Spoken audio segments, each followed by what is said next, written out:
আসসালামু আলাইকুম প্রিয় দর্শক বন্ধুরা, আমরা বাংলাদেশি।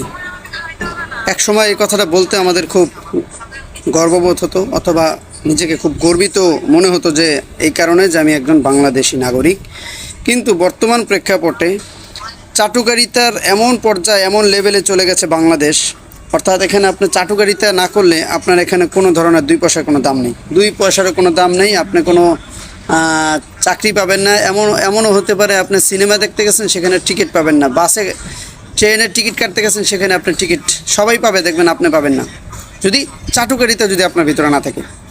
এই চাটুকারিতার মূল প্রমাণ দিতে গেলে আমি আপনাদেরকে একটা কথা বলি। বাংলাদেশের তেলের ক্রাইসিস, এটা কোনো তেলের ক্রাইসিস না। ডিজেল, পেট্রোল, পেট্রোল এগুলো মনে করেন বাংলাদেশ থেকে উৎপাদন হয়। তারপরেও যদি বেশি প্রয়োজন হয়, সেক্ষেত্রে সরাসরি আমরা ইরানের থেকে কিন্তু সরাসরি নিয়ে আসার ক্ষমতা বাংলাদেশের আছে। তাদের সাথে মনে করেন সেই সম্পর্ক আছে। কিন্তু এরপরেও কেন আমাকে ভারতের থেকে 3 গুণ টাকা দিয়ে এই তেলগুলো কিনতে হবে? কেন? শেখ হাসিনা যা দিয়েছে তার থেকে কি বেশি আপনি ভারতকে দিতে চাচ্ছেন সরকার? প্রবাসীদের, আপনার কিন্তু লন্ডনের থেকে কোনো টাকা পয়সা কিন্তু আনেন নেই। সব টাকা পয়সা কিন্তু প্রবাসীদের, দেশের মানুষের করের টাকা, পরিশ্রমের টাকা। এখন এই টাকা নিয়ে আপনি পিরিত দেখাইবেন, এগুলো কিন্তু বাংলাদেশের মানুষ সহ্য করবে না।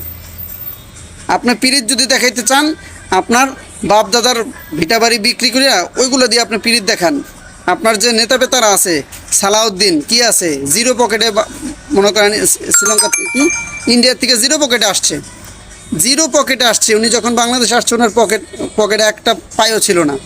এখন কোটি কোটি টাকার মালিক কীভাবে হইলো এই কয়দিনের মধ্যে? দেশের মানুষ চুপ করে থাকে বলে এই মনে করবেন না যে দেশের মানুষ কিছু বলতে জানে না।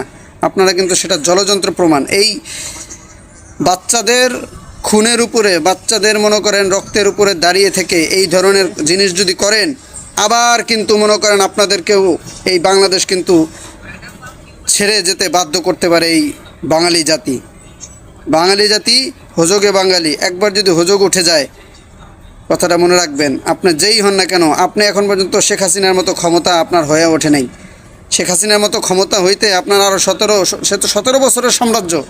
আপনার তো এই 17 বছরের সাম্রাজ্য করতে আপনার কমসে কম মনে করেন 30 বছর 40 বছর লেগে যাবে। তারপর আপনি এরকম একটা সাম্রাজ্য গড়ে তুলতে পারবেন না শেখ হাসিনার মতো। সেইটা ফেলে রেখে, গরম খাবার, গরম ভাত, গরম তরকারি ফেলে রেখে টেবিলের উপরে যদি তার পালাইতে হয়, আপনি কিন্তু মনে করেন ওই বিমানও খুঁজে পাবেন না। তার জন্য তো একটা হেলিকপ্টার দিয়ে দিয়েছে পালানোর জন্য। আপনারা হেলিকপ্টার তো দূরের কথা, আপনার জন্য দেখবেন একটা রিক্সা চালককে গিয়েও যদি বলেন, শুধু আপনি না, তারেক রহমান, আপনার যত নেতাকর্মীরা আছে, যদি একটা রিক্সা চালককেও যদি গিয়ে বলে যে মামা আমার একটু এখানে গিয়ে নামায় দিয়ে আসো, আমি খুব ঝামেলা আছি, কথাটা মনে রেখেন, একজনও আপনাদেরকে হেল্প করবে না। গ্যাসের দাম 2200 টাকা করছেন। গ্যাস, যেই গ্যাস বাংলাদেশ উৎপাদন হয়, বহির্বিশ্বে গ্যাস কিনে, যেমন মালয়েশিয়ার কথাই আমি বলি, মালয়েশিয়াতে গ্যাস কিনে আনে। সেই মালয়েশিয়াতে গ্যাস, জনগণ যখন গ্যাসের বোতল কিনতে যায়, সেই গ্যাসের বোতল বাংলাদেশি টাকার কেনা পড়ে কত জানেন? মাত্র 800 টাকা বা 900 টাকা কেনা পড়ে জনগণ, ভোক্তারা। অথচ তারা কিন্তু দেশে গ্যাস উৎপাদন হয় না।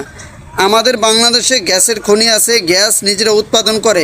তারপরও গ্যাস কেন, গ্যাসের সিলিন্ডার 2200 টাকা, মানে 2200 টাকা করে কেন কিনতে হবে? ফাইজলামি শুরু করছেন, ফাইজলামি। ফাইজলামি যদি শুরু করতে থাকেন, বেশি সময় লাগবে না, খুব শীঘ্রই মনে করেন কিছু একটা হয়ে যাবে। ভালো থাকেন।